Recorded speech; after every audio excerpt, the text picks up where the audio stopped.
Good morning.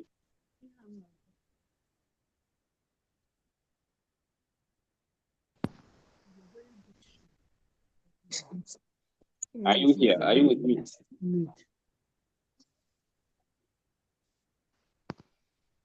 Good morning. Are you with me?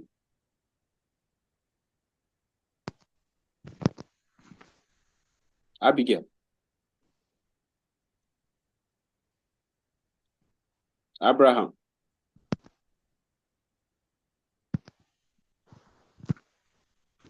Esther, can you hear me? Can anybody hear me?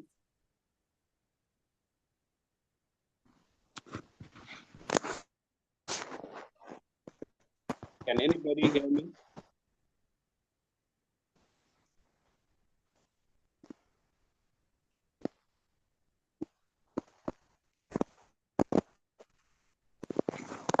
Esther.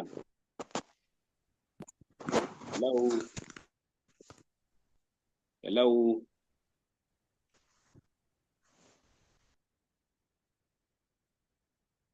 Hello. Moses.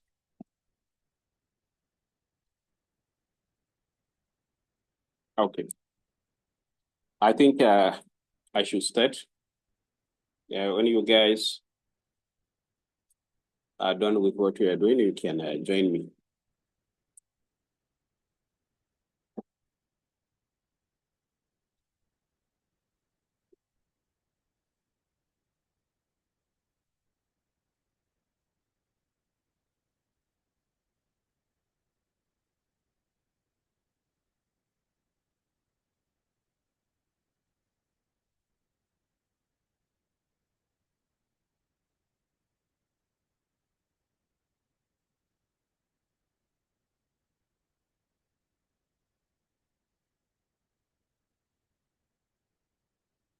All right. Good morning, everyone.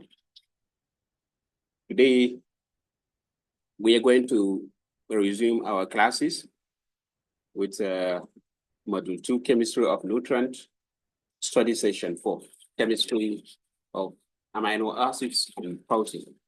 Remember, this is part of what I shared with you last week, together with the Study Session 3, of which I expected you to have listened and followed the class. So, because this part, Study Session 4, is directly linked to study the next study session, I felt I need to do it again together with you, so that to be sure that. Good morning, sir. Please, I'm not getting you. You are not getting me? Morris. Morris.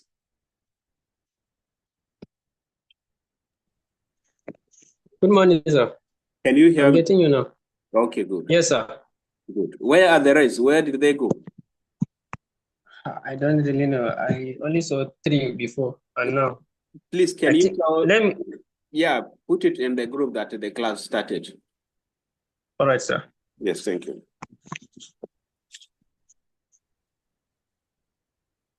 So, because the next study session will continue from this amino acids and proteins, so I decide to go through this together with you, so that if you have any questions, let me know where you have a problem, so that understanding this is definitely linked to understanding the next study session. In this, we are going to talk about the chemical nature of amino acids, and we are going to see the 20 most common amino acids found in proteins. We are going to also have an idea about some chemical and even physical properties of amino acids. We are going to see or understand what is isoelectric pH of amino acids. And we are also going to see how two amino acids are linked together by a particular covalent bond called peptide bond. And in addition to that, we will see also how we are going to name a peptide ranging from a dipeptide to a very long peptide. And we conclude the class by understanding the structure of a peptide and how the structure of a peptide is considered as a primary structure, and how this primary structure is folded to form a secondary, tertiary, and a quaternary structure, all in this. So understanding this aspect is important to understanding the next class.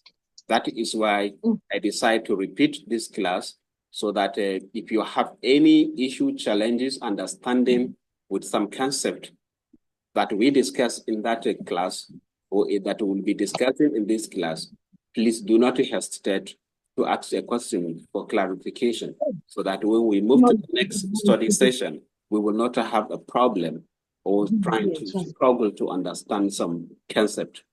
So the basis will be discussed here. Now, introducing the concept of amino acids, because we don't have time, I would have asked, because I'm sure you have an idea of what amino acids are, and some basics information about amino acids. But because we are already late and the time is going, I will go ahead and present the class. After presenting the class, then we entertain questions and answers before we call it a day. And another information also, today I'm going to cover only one study session, and probably henceforth we will just be covering one study session because of the last class we had very few of you, and even today I can see the population, just a very few of us that are here, and we do cover 2 study sessions per class. So I prefer to be covering 1 study session per class. And if we have any question, and if there is any possibility of making it or arranging another class still within a week, so that we can have 2 study sessions in a week, or even if it means having a recorded session and share with you at least 1 study session per class, so that you people can have the time to comprehend what we discuss. Considering what happened in the last class, we have a very lengthy class, and at the end, only very few, I think only 2 people were there. I don't know what happened to the rest. They left the class, and we struggled to understand some concept. At a point, I have to just share with them some tutorial videos I did last year for them to go through. But I'm sure it had been, many of us are there and they were following. I know it would have made this easy for us. But nevertheless, let's try doing it this way. And like I also told you with regard to attendance, I think I will have to take attendance very serious this time around. And, you know, I have been taking note of those people that have been attending the classes. And if there is any complaint, we know how priority can be given to those that show level of seriousness. And for those that doesn't care until when assignments and tests is given before they started complaining this and that, we know that those that were attending the classes, it should be given the priority. So, without taking much of our time, let's finish the class before if there is a need to discuss that and hear your opinion on that. Amino acids. What are amino acids? From the name, amino acids, they are acids. Yes. We talked about carbohydrate. We talked about nucleic acid. And in all the places, we said that these are macromolecules made up of a structural unit called monomers. So you have monomeric unit that comes together, linked to form a polymer. because the macromolecules are polymers. They are polymeric units made up of monomeric units, small entity or structural units. In the case of carbohydrate, we said the monomeric unit or the structural entity are what? They are sugars called monosaccharides. So we have monosaccharide linked to another monosaccharide through a bond we call glycosidic bond to form a disaccharide. When we have too many, we have polysaccharide, and the polysaccharide is what is regarded as carbohydrate. So also in the case of nucleic acid, we said we have a nucleotides, and these nucleotides were linked together to form a very long polynucleotide. And this very long polynucleotide is what is referred to as nucleic acid. So also the same thing in the case of proteins. Proteins, they are polymers made up of a structural unit called amino acids. The first amino acid was discovered in 1806, which is asparagine, and the last one in 1938, which is about 132 years after threonine was discovered. So threonine was discovered at the last amino acid. We are going to see what is asparagine, which amino acid is asparagine, how is asparagine classified. In fact, we will understand the structure of asparagine as well as threonine. What are the differences? Why this one is called this? Why the other one is called this?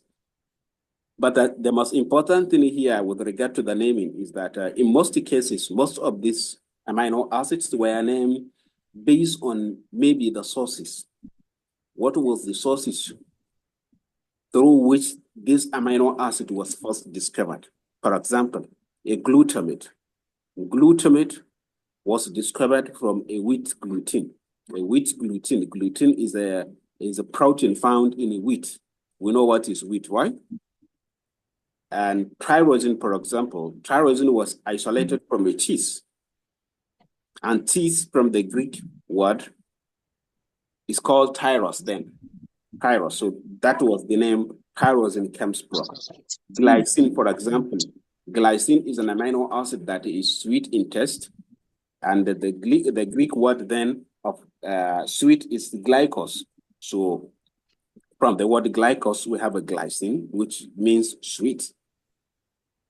So these amino acids, they are the ones, or they are the structural unit of proteins.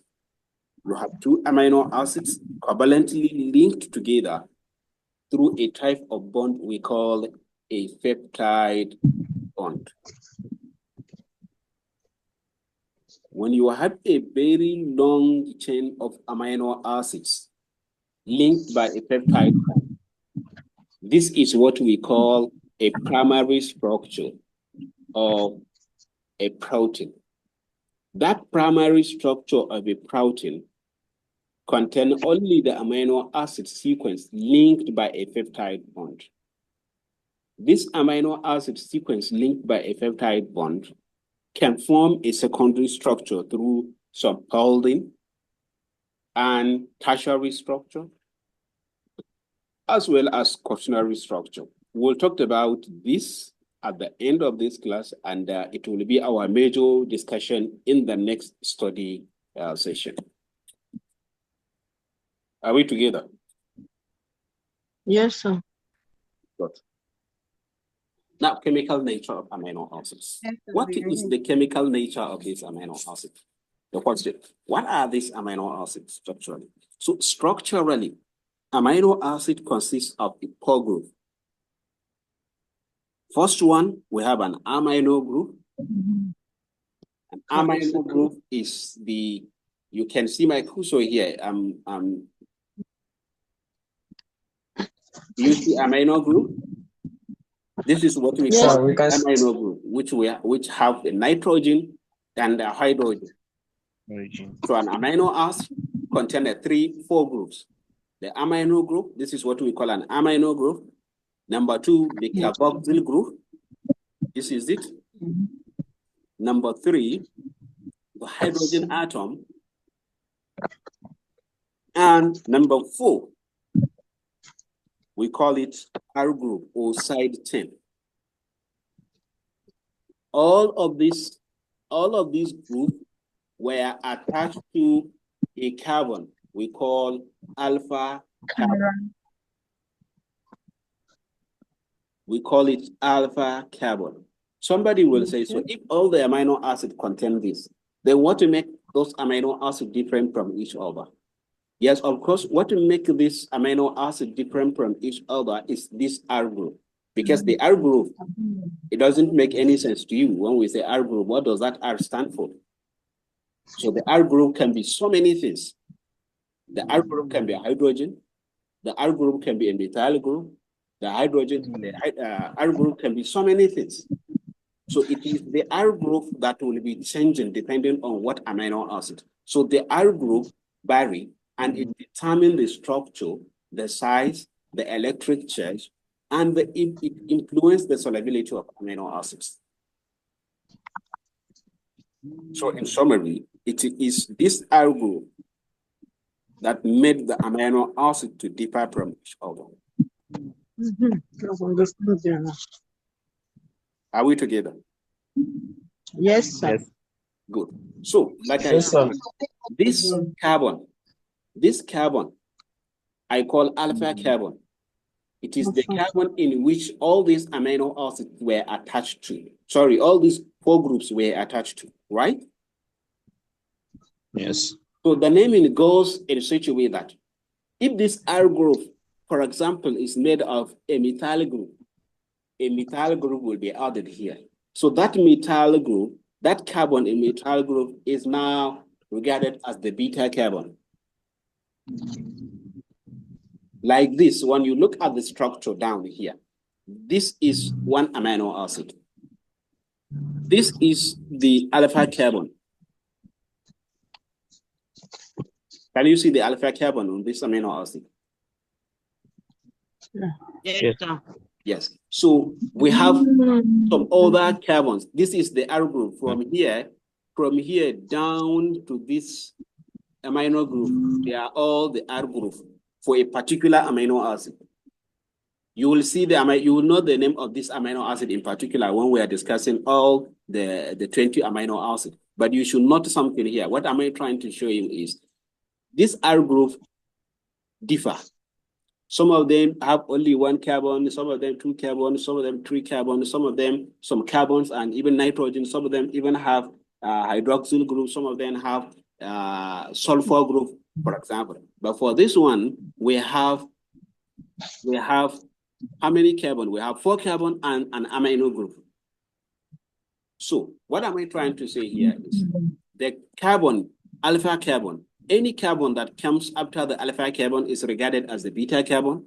The one after it is gamma carbon. The one after it is lambda carbon. The one after it is epsilon carbon. So this is how the number of carbons or the carbons were named.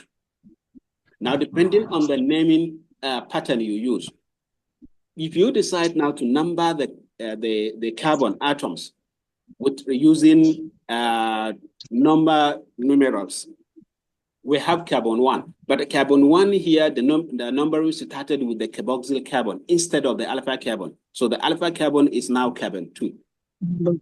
So you have any other carbon coming from the R group, will now take carbon 3, carbon 4, carbon 5, carbon 6, and the rest, depending on the number of carbons present in a particular R group. Is that clear? Is that clear? Yes, sir. Yes, sir.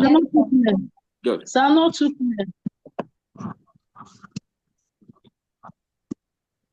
Okay. So what I said in the simple term is these 4 groups were all attached to a particular carbon we call alpha carbon. Yes. And all these amino acids have alpha carbon. Why it is called alpha carbon is just the naming. That carbon is named alpha carbon. Is that clear? Yes, sir. But there is another naming also. Instead of alpha carbon, you can call it also carbon 2. Okay. What is the carbon 1? This carboxyl carbon is always the carbon 1 in any amino acid, while the alpha carbon is carbon 2. Somebody will say, okay, so which one is carbon 3? Then the carbon 3, depending on the R group. If this R group contains carbon, that carbon will be carbon 3. If it has 2 carbon, it will have carbon, it will be carbon 3 and carbon 4. If it has 3 carbon, it will be carbon 3, 4, 5, like this. Is that clear? Yes, sir. But Yes, if we go with the alpha numbering, then since this carbon 2 is the alpha carbon, then any carbon that will come under R group, assuming the R group contains only 1 carbon, then that carbon will now be named as beta carbon. If it has 2 carbon, that carbon will now be beta and gamma. If it has 3, that carbon will be beta, gamma, and lambda. If it has 4, just as in this amino acid that I put here, it will have beta, alpha, lambda, and epsilon. Lambda. Is that clear? Yes, sir. So another thing also I explained last time with regard to asymmetric carbon, of which confused quite a number of you. Now let's look at this structure of the amino acid. Here, the first structure. Did you see the first structure? I have the cursor on that structure. Yes. Yes. So when you look at this alpha carbon, you will see that this alpha carbon contains 4 atoms that surrounded it, right? Yes, sir. All these 4 atoms, are they similar? Those 4 atoms that No. surround it, are they similar? They are not. No, Are they sir. similar?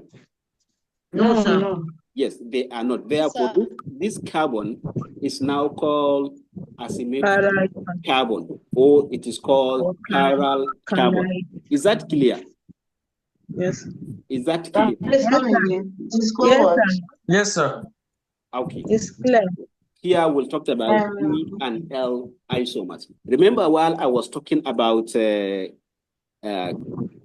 sugars, monosaccharide, when I explained this chiral carbon, I mentioned something with regard to the simplest sugar, 3-carbon sugar, glyceraldehyde, where I said the arrangement of the OH group around the chiral carbon determine the D and L isomers, right?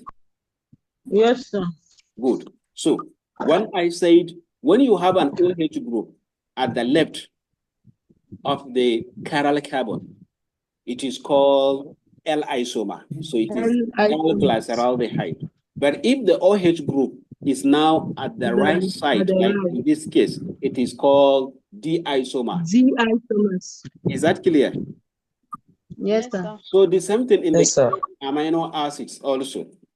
The same thing in the case of amino acid. In the case of amino acid, on the alpha carbon, we have an amino group. So if this amino group is found on the left side, it is called L-amino acid. In this case, this is alanine. It is called L-alanine. When it is found in the right side of the alpha carbon, it is called D-amino acid. In this case, is D-alanine because it is alanine. Is that clear? Yes, sir. Is that clear? Yes, sir. Yes, sir. Yes, sir. Yeah. So now we can differentiate D and L isomers in amino acid. So the information we need to know here is that we need to know that all amino acids that exist naturally, they exist in D isomers. Sorry, in L isomers. Those that are found in protein, they are in L isomers. Unlike in the case of monosaccharide, when we are discussing about carbohydrate, we said the most common one that exists, they are in D isomers. While in the case of amino acid, what we have is L isomers. Although you can have D isomers naturally found in some mammalian tissues and bacteria. Now, this is the 20 amino acids we have. Although we have more than 20 amino acids. but only 20 are found in protein. Even though you can have some that exist either in their natural or modified form. For example, we have alanine, arginine, asparagine. I'm reading. Aspartic acid, cysteine, glutamine, glutamic acid, lysine, histidine, isoleucine, leucine, lysine, methionine, phenyl, proline, serine, threonine, tryptophan, tyrosine, and valine. Now, can you tell me which name here is familiar? Sir, most of the names are familiar, but the way they taught us, we have essential and non-essential amino acids. I don't know this one. We'll come to that. We'll come to that. We'll come to that. I'm ready to do. All right. So all of them are familiar. Glycine. Sorry? The Yes, glycine. sir. Glycine is familiar. Glycine. Okay. Glycine. Interesting. Histidine is familiar. Oh, good. Glutamine. Glutamine, yes. Alanine is also familiar. Alanine. Where Glycine. did you know all these things? I know them in nutrition. Oh, good. Yes, Yes, sir. that's where you know Where them. did? Yes, sir. Okay, so we'll talk about them, and you will know their structures. You know why you talked about them in nutrition. Although some of you already talked about essentiality and non-essentiality, which we shortly talked about. So these are the amino acids that are found in protein, and maybe in some few cases you can have modified form of these amino acids found in protein. But that doesn't mean these are the only amino acids. Of course, there are quite a number of amino acids, but those ones are not found in proteins. Is that clear? Yes, sir. Yes. And one important thing is that these amino acids, they all share the same. When we look at this group, the amino group, the carboxyl group, the hydrogen, what they differ is only the R group. And we said this R group determines the size, the shape, the overall charge, the hydrogen bonding capacity, the chemical reactivity, etc., etc. All these amino acids were assigned a 3-letter code. For example, alanine, you can use ALA to mean alanine, arginine, ARG, ASN for asparagine, SER for serine, etc. And they also have a 1-letter symbol for each amino acid. Now classification of amino acids. So these amino acids were classified in different ways.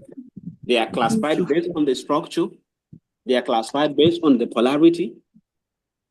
In structure, based on structure, we know what the structure means. I just explained with regard to the R group that differ. So basically, the classification has to do with the R group here with respect to the structure. With respect to polarity, we'll talk about the polarity. Some of them are polar, some of them are non-polar. And of course, we know that when we talk about polarity, what does that mean? Usually, in our last class, the one I shared the recorded class where we talked about water and the properties of water. I said so many things about polarity and why substances dissolve or do not dissolve in water, right?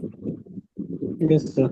For those of you that actually follow the video, they will have understand how substances dissolve and why substances do not dissolve. Why do we have like dissolve like and the otherwise? So in this case, we'll get to understand that these amino acids can actually carry charges. The amino group and the carboxyl group can easily accept or donate a proton and become charged. Once they become charged, they can easily interact with water molecule, and that facilitates their own interaction with water, and that leads to them dissolving in water. Is that clear? So some of them can dissolve completely while some can only dissolve partially. This also is determined by the nature of the R group.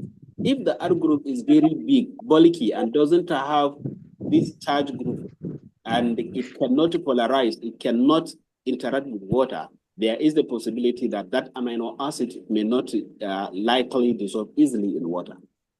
Is that clear?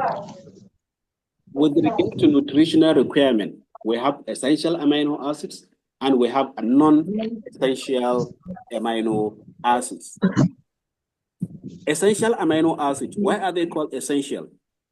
They are called essential because the body cannot synthesize these amino acids. Then we have like arginine, histidine, valine, leucine, isoleucine, methionine, phenylalanine, threonine, tryptophan, lysine, etc.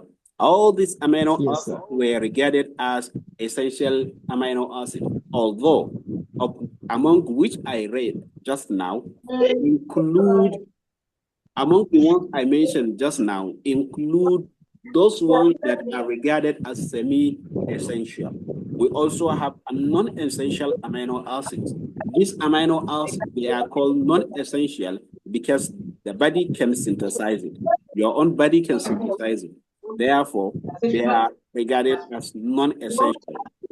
These amino acids include glycine, alanine, serine, cysteine, aspartic acid, asparagine, glutamine, glutamic acid, tyrosine, background. and Somebody's proline. mic is not muted. You're threatening me with I'll call her. I'll say, call her. Call her, please. Call her.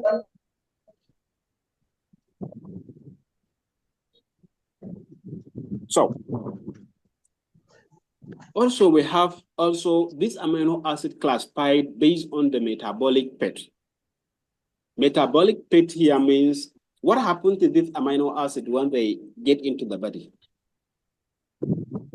For example, when you eat food containing amino acids, what happened to these amino acids? So they are classified into three with regard to what will happen to them. There are those that are classified as glucogenic amino acids. Those amino acids that when the body doesn't need them, what happened to them? They are converted to sugar. For example, to glucose. For example, to glucose. Used in the synthesis of glucose. And then if the glucose is needed for energy production, it will be used for energy production. Or if the glucose is not needed by the body, then the glucose can be stored in form of glycogen. So those amino acids that can be converted to glucose, they are called glucogenic amino acids. Are we together? We have glucogenic amino acids like glycine, alanine, aspartic acid, methionine, etc. And there are those that are ketogenic.